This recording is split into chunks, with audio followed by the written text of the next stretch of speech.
我今次嘅構思係傳承國安小衛士網絡安全行動日。我想要打破傳統嘅紀念品方式，而係同大家一齊行動，成為國安小衛士去推廣網絡安全。以下就係網絡安全日嘅特約新聞報導。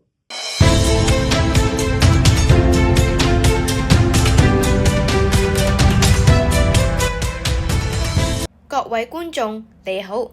今日全港多區都出現咗一班國安小衛士，佢哋打扮成守護者，走入社區宣傳網絡安全。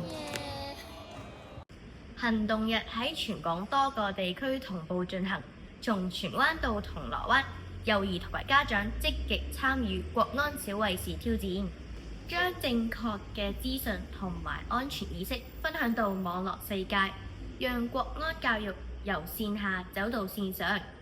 提子新聞特約記者提子妹報導。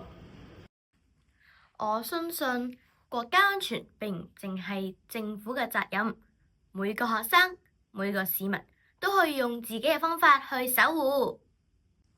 國安教育唔再淨係課堂學習，而係一種行動。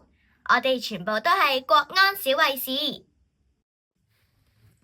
傳承行動，同心護港，網絡安全由我做起。